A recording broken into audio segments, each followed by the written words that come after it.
We're rolling. Okay. At 6 o'clock, I'll call this regular meeting of the Land Use Planning and Public Works Committee to order. At this point, I will open the floor to citizens' comments. If anybody would like to address the committee, now's the time. Leanne Anderson here, Gales Ferry District. Yeah, please state your name and address for the record, please. Sure. Leanne Anderson, 78 Military Highway. 22 All people. right, Leanne. So I just want to They can move let over the mayor anytime. know I got. Can you hear me? Hold on. Please, for those who are not actually speaking right now, could you please go on mute? Somebody is speaking. I'm sorry. Not you. Okay. Yeah, go ahead. You go ahead, Lord. Go ahead, Leanne. Okay. So I just want to let the mayor know that I received his letter. I just got released from Hartford Hospital. So I was in the hospital over 2 weeks. So I didn't get the letter until like 4 days after, which I forwarded to my board. So I was shocked because I was not aware of any of this at all, and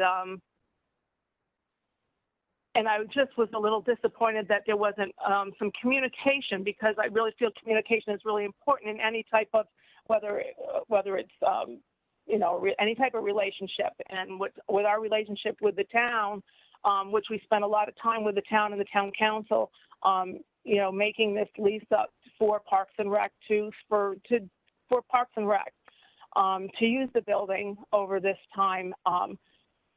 So I was a little disheartened because there was no communication ahead of time, and I just feel that it was a little bit of really unprofessional to find out that way like that, and it was a shock to us. So I'm really in no communication conflict now, but I'm going to pass right now. But I just wanted to let the mayor know that I did not respond to his email because I was not capable.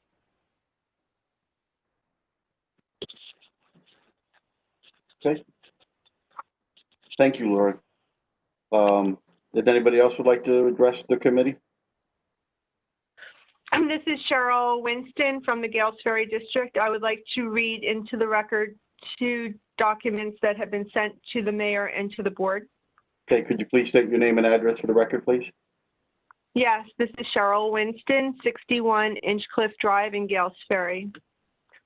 I'm the treasurer of the Gales Ferry District. Go ahead. Okay, the first letter was sent to Mayor Allen, and he has yet to respond. It was sent last Friday, and I understand that town hall was closed at that point, but I was hoping to have received a response from him. So the letter reads, "Dear Mayor Allen, we concur that the food pantry provides a valuable resource to the members of our community and are glad that the pantry has grown as the needs of the community have grown, especially in these current times with COVID-19 raging through our town. We must all do what it takes to take care of our community. We posted your proposal to use the Gales Ferry Community Center as an expanded food pantry on various Ledyard and Gales Ferry Facebook forums to get feedback from the community. All have acknowledged the priority of helping our neighbors in their time of need. Many had alternative suggestions as to where an expanded food bank might be located without impacting the functionality and current use of the community center. It is not up to us to dictate to you or the town council where the expanded food pantry should reside. We see 2 distinct needs for the food pantry: a location where the community can come for their needs and another location to store the generous donations from businesses and individuals. We maintain that while it might be ideal for these 2 needs to be co-located, it is not essential that they are co-located. Please keep that in mind, as there were suggestions on the forums that might help you meet your storage needs, and we refer you to those responses. We are sure the town council and various town agencies have a much better idea of the inventory available for space for such purposes than we do. The need for meeting and community space on the Gales Ferry part of the town has grown. The community center is a valued resource for Ledyard. As Scott Johnson indicated in his letter to you, the use of the community center has grown 21% year over year from fiscal year 2019 to fiscal year 2020, even with a shortened 2020 due to the pandemic. The use of the facility has grown 102% since the inception of the lease 3 short years ago. The activity hours have increased steadily as well, increasing 181% between fiscal year 17 and fiscal year 20. The community center was responsible for 69% of all permit fees collected by Parks and Rec during 2020. Approximately $38,000 in program fees were also collected from programs held at the community center. In these days of fiscal constraints, we do not understand why Ledyard would choose to lose this revenue. Further, all daytime programming, preschool programming sponsored by Parks and Recreation is held at the community center. Loss of this facility would eliminate all this preschool programming. Linda Davis, in response to a comment on the Ledyard Facebook forum, suggested using the senior center for such programming. As the senior center is a facility for, well, the seniors of our community, and the senior community is especially susceptible to diseases such as COVID-19, we are perplexed as to why a suggestion to intentionally expose this vulnerable senior population to preschoolers and other non-seniors is a good idea. There are reasons why senior centers are dedicated to serve the needs of a specific population. In addition, the location of preschool programming in the community center has synergies to the children's library located in the adjacent building. Many young families take advantage of this proximity for their children. Meeting spaces on the Gales Ferry side of town are extremely limited, making the Gales Ferry Community Center a valued resource in this community. We discussed this during lease negotiations and were assured by the town that this capability would be retained.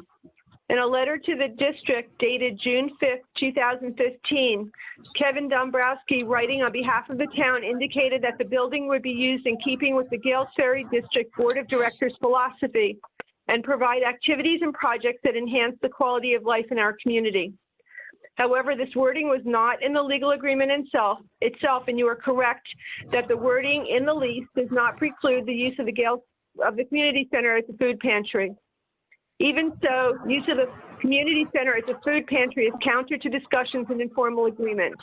The community needs meeting space in the Gales Ferry side of town.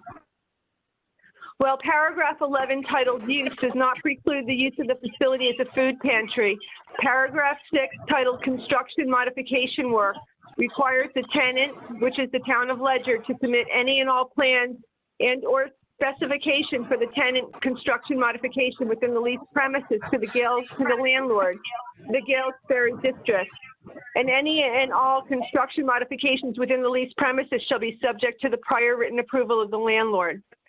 Please be advised that the Gales Ferry District opposes the modifications proposed to the community center as stated in your email, the mayor's email to Leanne Anderson dated October 22nd, 2020. For the replacement of the existing rear exterior door with a 36-inch ADA accessible door.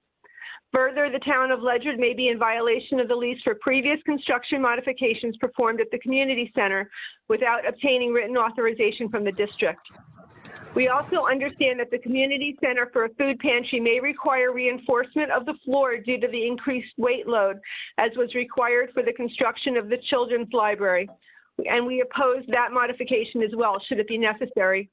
We encourage discussions between the town, representatives from the Gales Ferry District, and Randy Dalton to understand any further modifications to the facility that might be required if the building were to be used in a different capacity than it is currently. We applaud you and the town council for seeking larger space for the food pantry. We encourage you to look for a suitable space. The Gales Ferry Community Center is not that space. And P.S., we look forward to receiving the rent for the last 3 years that have not been paid since the inception of the lease. Okay, so that was letter 1. Letter 2 was sent to the town council. So may I interrupt? If these are letters that have already been submitted, they're already listed in correspondence on these items, we don't necessarily have to read them in their entirety.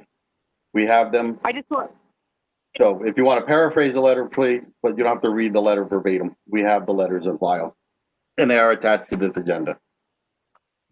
okay, we want to make sure that they are taken into consideration when this decision Well, is made. And we also, so let me just clarify one thing. The only thing that's on the agenda for tonight is nothing to do with the food pantry. It's just whether or not to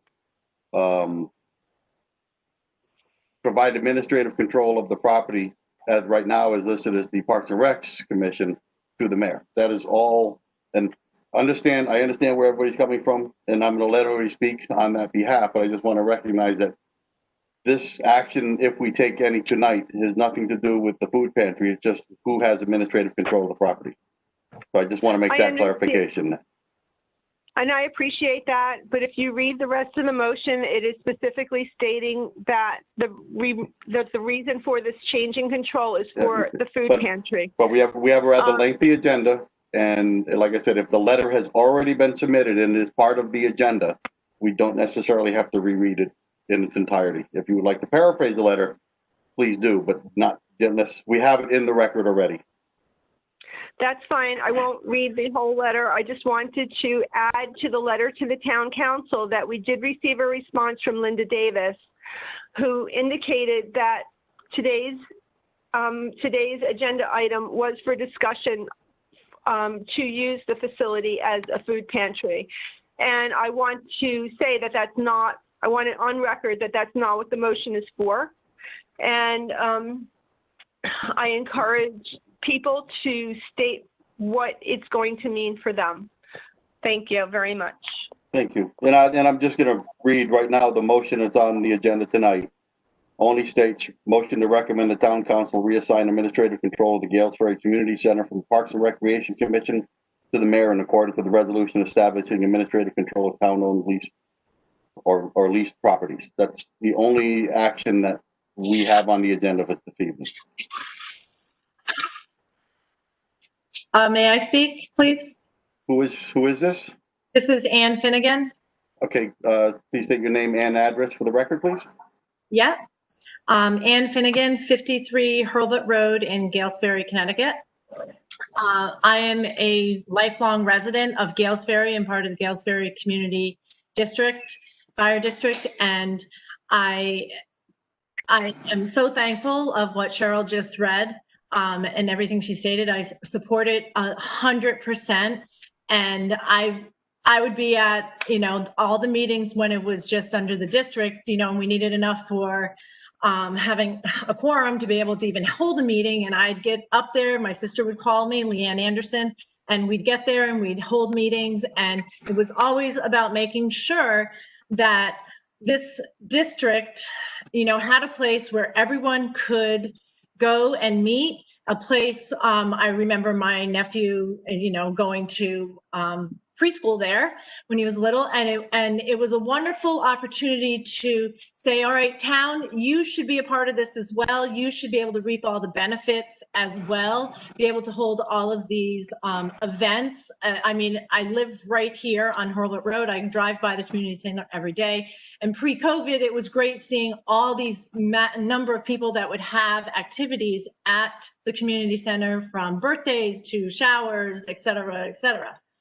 And it just is appalling to think that that would be lost possibly by relinquishing it from the Parks and Rec.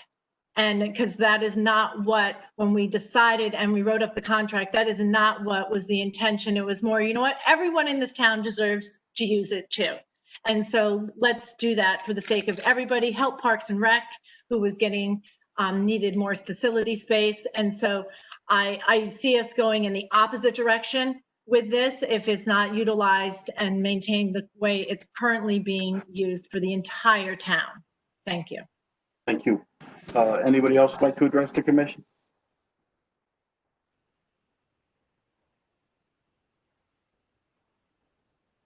Mr. Stern, you're on mute. I think you're trying to say something. Yep, thank you.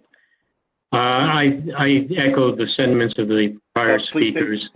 state your name and address for the record, please. My name is Gabriel B. Stern. I live at 1065 Long Cove Road. I've lived there since 1980. It's part of the Gales Ferry District. I'm a past president of the Gales District. During my tenure, we fought very hard to bring recreational and educational opportunities and maintain those at the center. This seems to me to be substituting one problem for another. The taking, and I understand that's not what's on the agenda per se tonight, but what's on the agenda per se tonight, I understand is necessary action for the town to then exercise authority over the disposition of the center for the food pantry. All in favor of the food pantry? I understand there are alternative sites, or at least one alternative site very close by to the current site.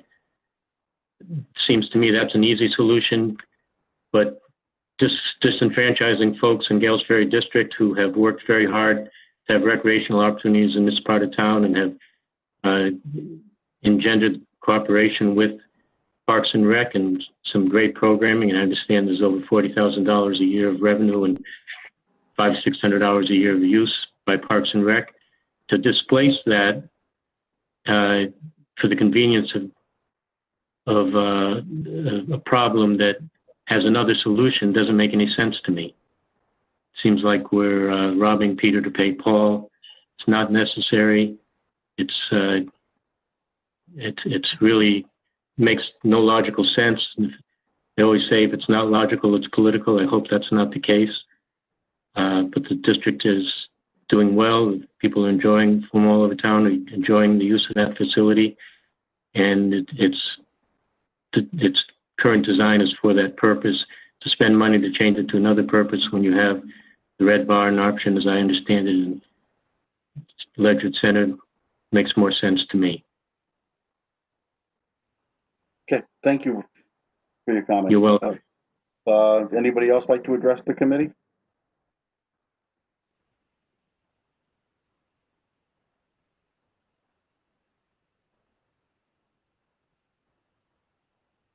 Okay, hearing none, we'll move forward with the agenda. Thank you, everyone, for your comments.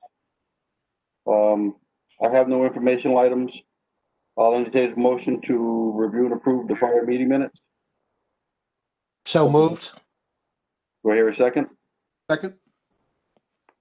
Any corrections, changes, deletions? All those in favor signify by saying aye. Aye. Opposed? So moved. Old business. So this is on the farm tax stuff. I'm still trying to move my way through a lot of this. Roxanne provided me a stack of paper that I'm still trying to read through everything. I think if we do anything, it's going to be a little bit of a rewrite of what we have now. So I plan on not doing anything with this evening. Hopefully I'll have something for our next meeting where we have something we can move forward with.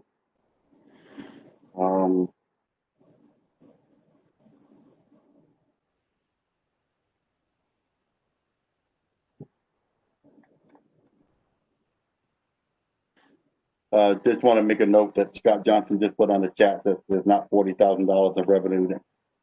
That is fees collected.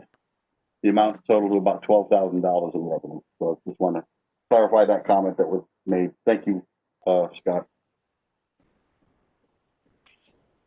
Item number 2, action on the Tri-Town Trail. Karen Parkinson, have you followed up with, I'm going to ask you a question. I'm a little outside here. Have you followed up with the town as far as the permitting that's required that you need? Where we have met with the mayor, we've met with the building inspector, we've met with the inland wetlands with Kyle Felice. Okay. We have ongoing communication with those folks. We're going before Ledyard Parks and Recs next week, and we're going before Inland Wetlands Commission next week. Okay, So we're moving forward. we move forward. Okay, so as far as this one is, and based upon some changes that we have had, because you're not putting a multiple log stringer trail bridge on Joe Clark Bridge. I'm going to recommend to the committee that we remove this item from the agenda.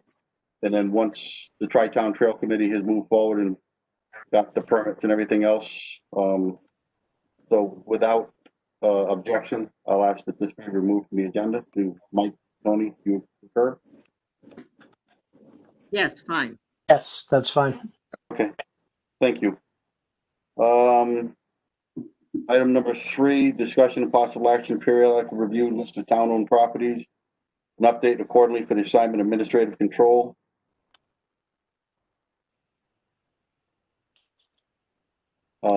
Is Liz on? I didn't see Liz. So I'm waiting on the director of planning to probably, so she was supposed to have something for us tonight. So no action on that tonight. Item number 4, continued discussion regarding the enforcement of enforcing regulations for blight. We have the report. I'm liking this. We're getting monthly reports, so that's really good. Tony, Mike, anything that stands out to you, either one of you on this? Like a similar list from last month, with a couple items look like they've come off. Kevin, if I could. Go ahead, Fred. Just update on 334 Colonel Ledyard Highway. That was a blighted home down towards the Mystic Town line. Absolutely covered in brush. We actually did the work. We filed the liens. We foreclosed on the lien, and the lien has been paid. So the town has been made whole on that, and the property has been cleaned up. Oh, good, thank you.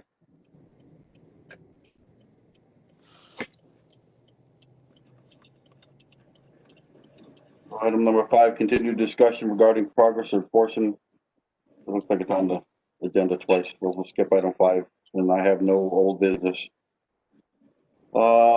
New business. Would somebody like to make the motion? Make the motion. Okay. Motion to recommend the town council extend archery hunting on certain town-owned lands for 1 year in accordance with provisions in ordinance number 100-018, formerly number 149, and ordinance providing archery hunting on certain town-owned lands adopted on April 25th, 2018, and renumbered on September 25th, 2019. Do we hear a second? Second. Okay, discussion. So we've had good success with this as far as I know. Mike, is there anything you want to add? I know you were about to speak. Go ahead. No, I think it's a great thing. Yeah, I agree. Mayor, have you got any updates on the archery, how that's going? I know everything I've seen has gone well. We're several years into it now. I think people appreciate it. We seem to have a good number of applicants every year for the lottery draw. So I'm very happy with how it's going, and I think people appreciate the opportunity. Okay. Thank you. Without any further, and all those in favor signify by saying aye. Aye. Aye. Aye. Aye. All those opposed? So moved. Item number 2. So I'll make a motion to recommend the town council reassign administrative control of the Gales Ferry Community Center from Parks and Recreation Commission to the mayor in accordance with resolution establishing administrative control of town-owned or leased properties. Do I hear a second? Second, Councilor Washington. Thank you. So at that point, I'd like to open the floor to the mayor to provide some additional background information for us in the discussion. Okay. All right. Thank you. And Ms. Schulman, I apologize for not getting back to you. I was out of state Friday, Saturday, got back late last night. My day was extremely busy today, so my apologies to you. I first want to address the $40,000 revenue item. That seems to be a moving target. That is something that Parks and Recs has initially said. I know another number came out tonight.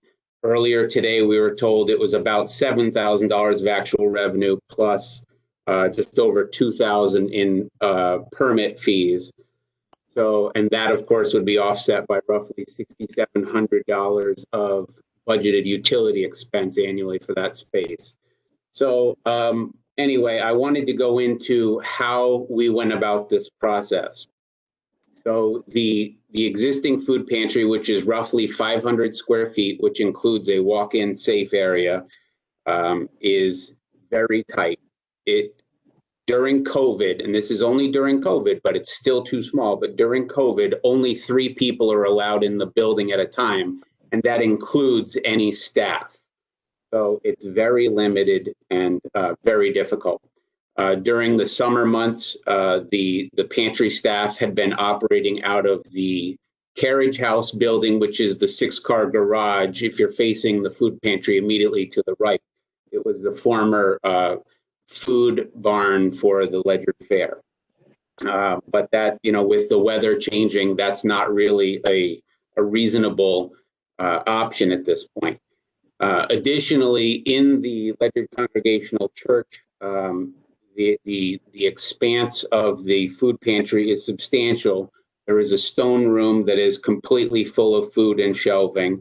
There's an additional room that has a pallet of stock in it, and then another extremely large room that is also full of shelving and food product. And so we are fortunate and we are blessed that we have the amount of food product available for people in town that are in need.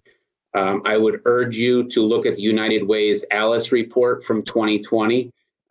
Roughly 21% of those in the town of Ledyard have their nose just above the waterline. These are people that could certainly use the help and support and assistance. And we're, like I said, we're blessed to have the amount of assistance available through food and through volunteers. What makes it far from ideal is the fact that we are currently spread over 3 buildings, and there are no bathroom facilities in the pantry proper. So the volunteers, which range, I shouldn't say range, a lot of them are 60 plus years old, have to cross the parking lot to get into the Congregational Church to gain access to the bathroom. Not to mention, they also have to push a carriage. And most recently, in the semi-surprise snowstorm, had to push the carriage of food across the parking lot, back over to the pantry, up to the ramp to get access there. So we have 3 spaces there. We also looked at the Morgan barn, which is the red barn on the lower town green. That building is roughly 1,150 square feet on the main floor. It's a slab on grade, meaning concrete floor, no basement. And it does have a walk-up. And the walk-up has approximately 800 square feet. But we cannot install a lift in that space because the stairwell, there's only one staircase in that building and it's too narrow. So for fire purposes, it does not pass. Additionally, the upstairs floor up there in the Morgan barn is actually made of OSB and not plywood. So the load rating on that second floor is not good at all.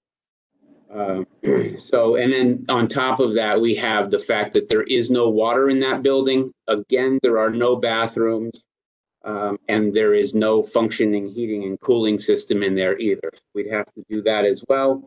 And once again, the volunteers that commit so much time and effort to us would have to march about 105 yards across the lower town green to get to the church to relieve themselves in a bathroom. I personally don't think that's a good way to treat volunteers that do what they do for the people of Ledyard. So that's a little upsetting to me. Third option was the Gales Ferry Community Center, about 1,000 square feet, 980 square feet on the main floor, a full basement. Despite my original email to Leanne, There is an existing 36-inch ADA accessible door, so we would not need to make that change to that structure. That door already exists. But that space does have heat.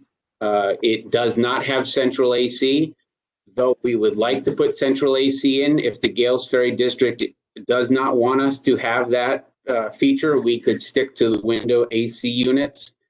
And the lower level there would provide tremendous storage for food storage. So again, we are housed under one structure. Parking needs are very reasonable. And I would also say that when the original lease was put together, as you may recall, the Gales Ferry Library did get a pretty substantial space that came off of that original space, which then became the children's library. So going back to, when I read an email that says shameful, unprofessional, and underhanded, I would say that's not what we did at all. What we did was we did our homework. We looked at even things like adding bathrooms to the Morgan Barn on the lower town green. And anybody that knows much about the Ledyard Fair grounds, that whole area was filled. So to get a septic system into that space, we would essentially have to build an engineered, what they call a filled system, which is basically just sand and concrete galleys on top of the existing grade, and then bring the grade up all around it between 3 and 3.5 feet. So far from ideal. There was a bathroom previously in the building, and when we communicated with Ledgely Health District as to what can we do to improve the bathroom, the red flag immediately went up, and they said there was never a bathroom that was approved in that space. And they came right out and said that we needed to abandon that bathroom immediately, which is why we would have to do a complete septic system, because it was never designed to have a bathroom in place. So we have done a lot of homework. Where I'm happy to do more if the committee would like additional information. We also explored the costs associated with doing the carriage house build out, and the church, Ledyard Congregational Church, would have been required to spend about $55,000 to do work that they felt was necessary. And the town of Ledyard had an estimate from our Public Works Buildings and Grounds Supervisor of $31,500 that would also be required to put 3 of those 6 garage bays into a serviceable state. But then again, we still don't have bathrooms. We just have 2 spaces instead of 3. And still no bathrooms, and a very substantial expenditure for what amounts to a 6-car garage. So I appreciate everybody's opinions on this. I think there's a lot of information that maybe either wasn't put out properly or was misheard, but we have been doing our homework. And so this is an important role. You know, when we talk about the role of government, you know, feeding the people that are most in need, I think is a pretty critical role. But when we talk about providing birthday party and baby shower space, it's kind of a nice to have if we can, but if we can't, I'm okay with that too. I think there are private enterprise entities out there that can do those things too. But what I don't know is, can those same people provide the services that we're providing? So that's pretty much it in a nutshell right now, but I am happy to provide more and field questions from the committee.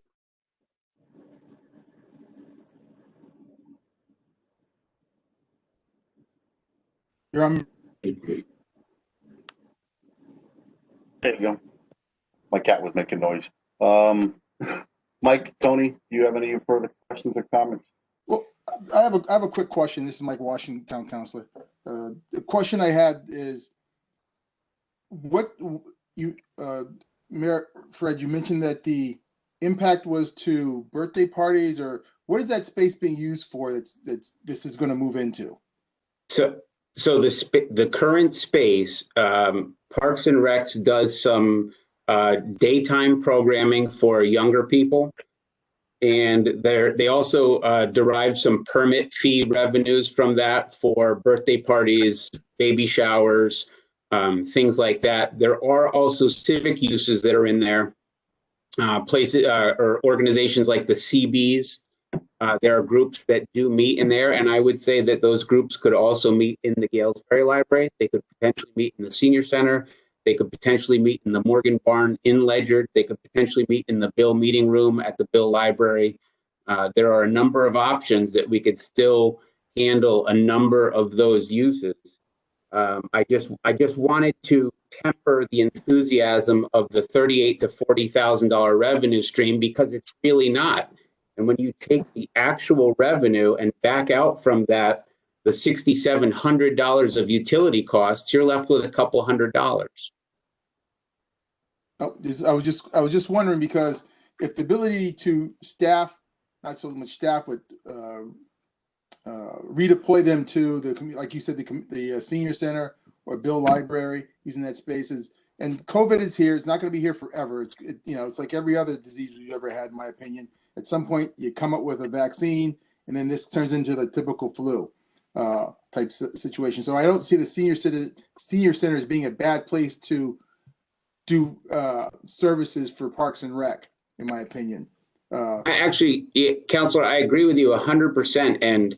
And today's model is actually senior center within a community center.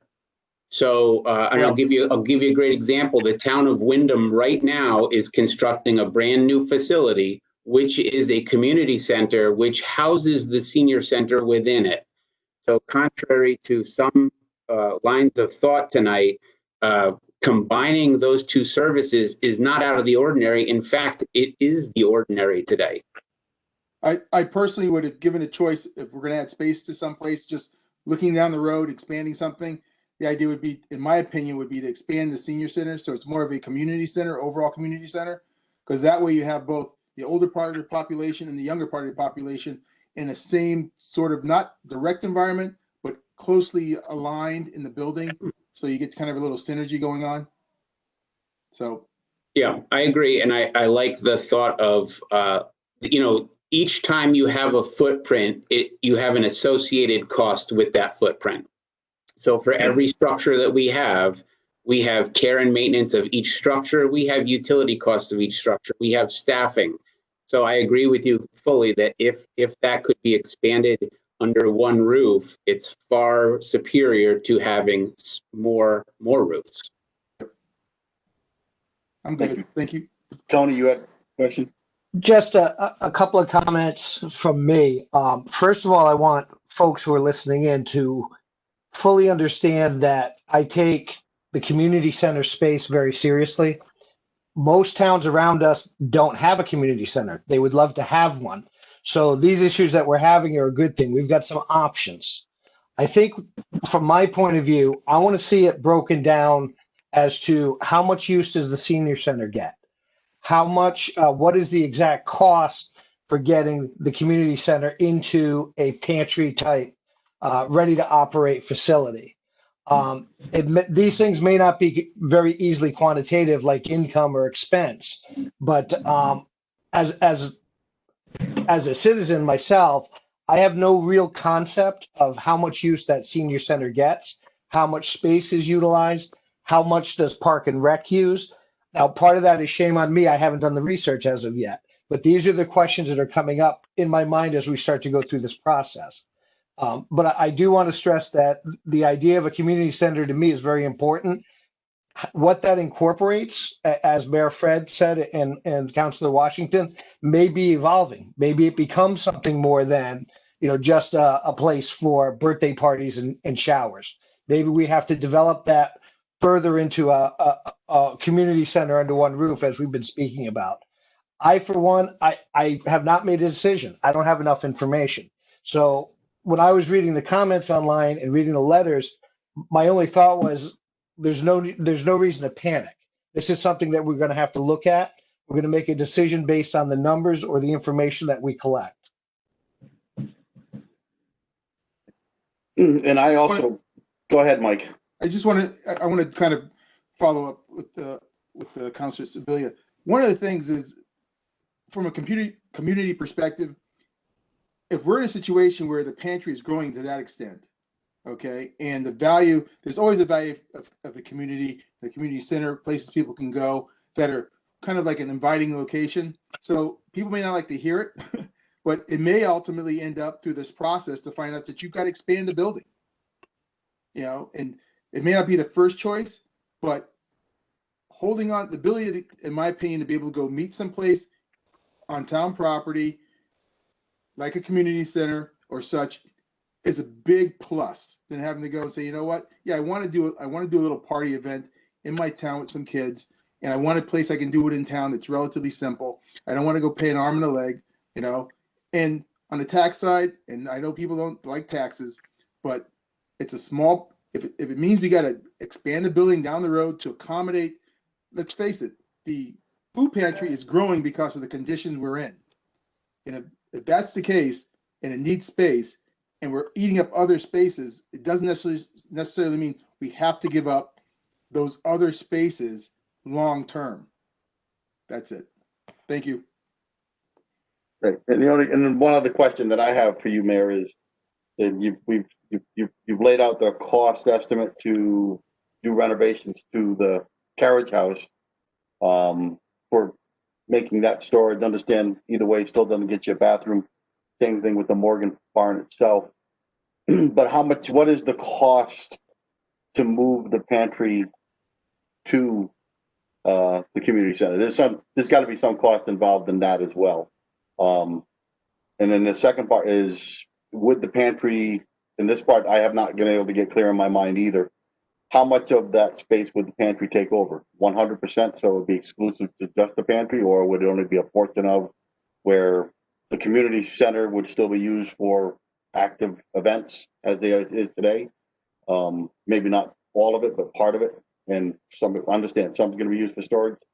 The intention is some for storage, some for distribution, all located in one location. I don't necessarily disagree, but I don't understand yet the cost that would be incurred to go move into that facility as well. Okay, so the cost to actually have the Gales Ferry facility ready to use is negligible. The cost that would be, because it's essentially move-in ready. What we would have to do is, obviously there's a cost to move the operation, physically move the operation from one location to another. So that's probably a day or two of public works to move the shelving units and then get everything, the food product moved over as well. I'm sure that a number of volunteers could restock the shelves, but they could get the shelving units in place. In terms of the space to be used, the most likely ideal footprint for the food pantry is about 1,500 square feet. So you figure if you've got 980 square feet on the main level, you're going to use a good bit of the 800 square feet that's available in the basement of the Gales Ferry Community Center as well. Currently, the historic district is using some space down there for long-term storage of books, and that would continue. Did that answer your question? For my part, yes. Okay. But, you know.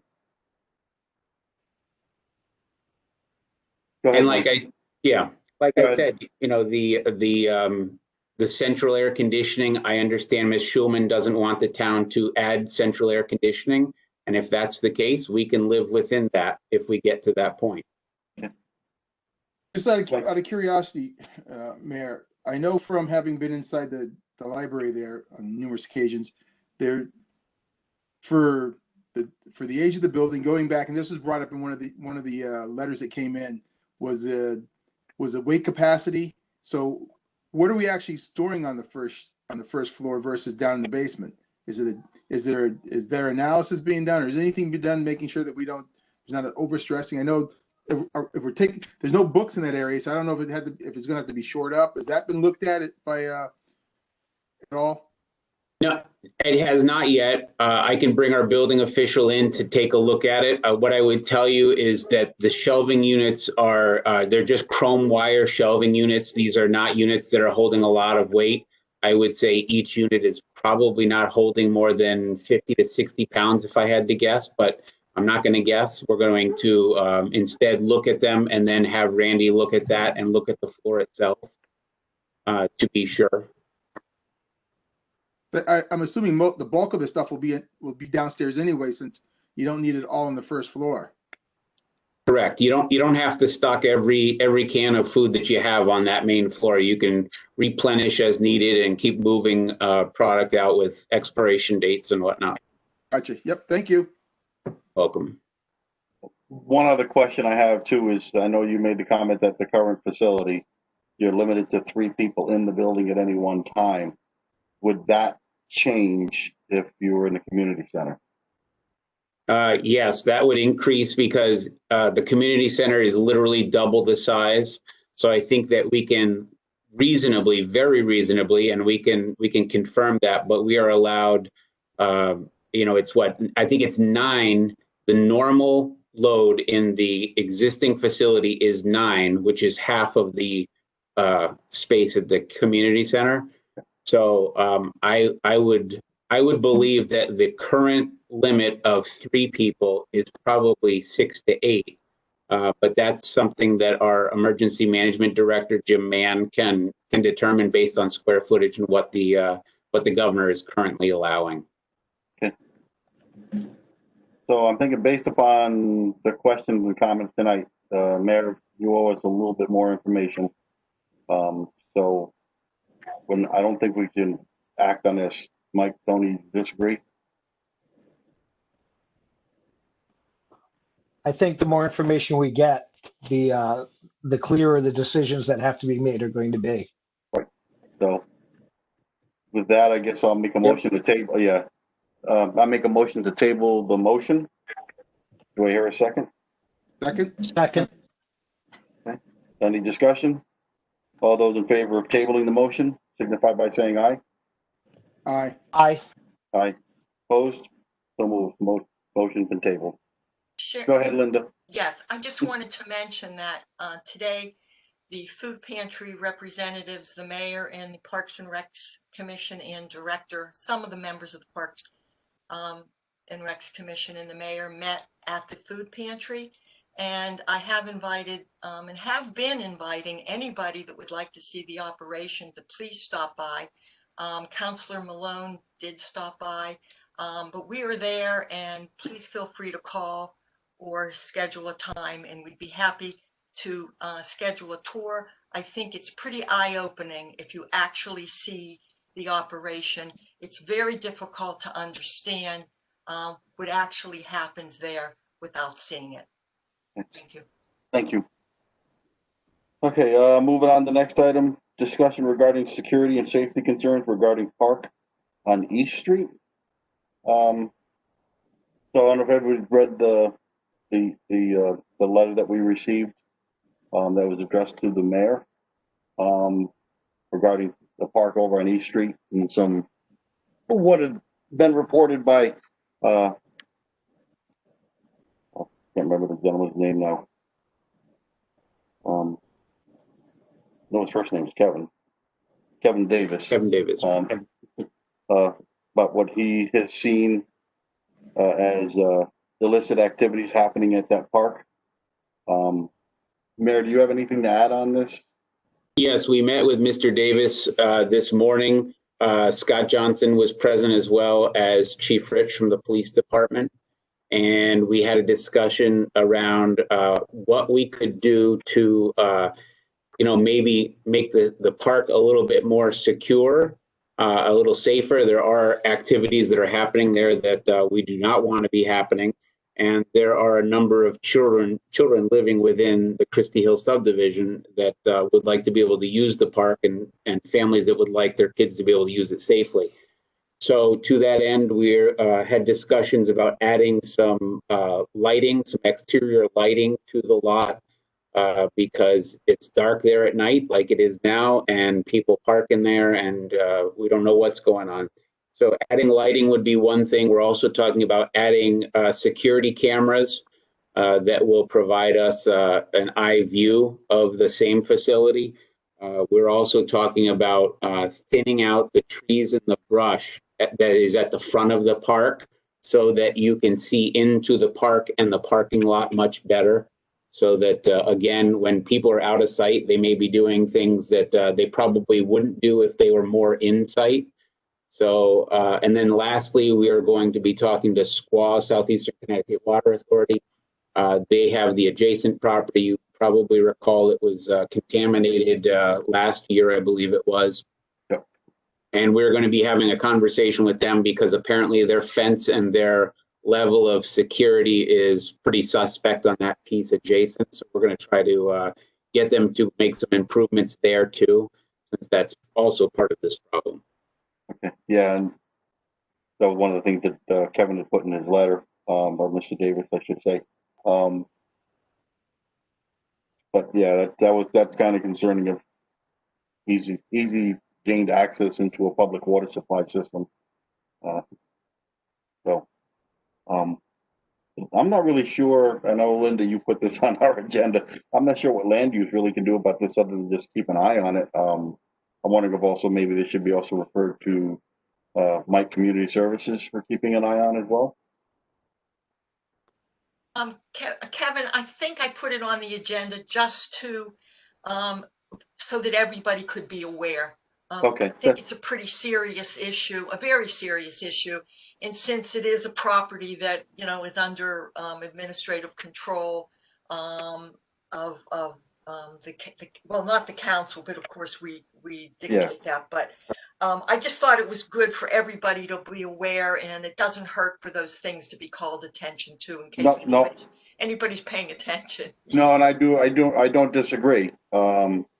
Other than like what the mayor has stated, I mean, we can keep this. I don't know if we want to keep this on the agenda for a little bit to see what progresses were being made. At least we can then have a forum where it can be reported out that what actions the town is trying to take to alleviate some of the issues. Scott, you wanted to say something? Yeah, I'll be adding it to the Park and Rec Commission again as well, because we're going to discuss possible capital improvement upgrades for that property that hopefully can increase security, such as solar lights, and then removing the trees and replacing it with fencing. That way you can see clearly into the park. Okay. Yeah. That'll be things that we're thinking could come out of the capital of Parks and Rec. Okay. Yeah. So, okay, I guess we'll leave this on our agenda. At least it's to Linda, to your point, it's a forum where we can pass the information out and keep track of improvements and upgrades. So, okay, thank you. Any, Mike, Tony, want to make a comment on that, on this issue?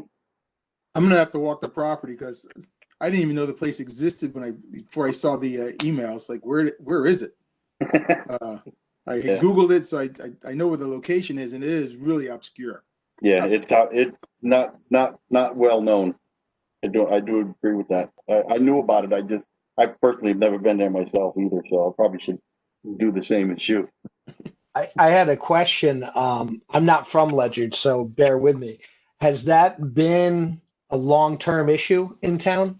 Or is this something that has just come to the forefront? Has that always been a popular place for antics? I don't ever recall it being in the past, Mayor. Do you? No, it wasn't. This is more recent.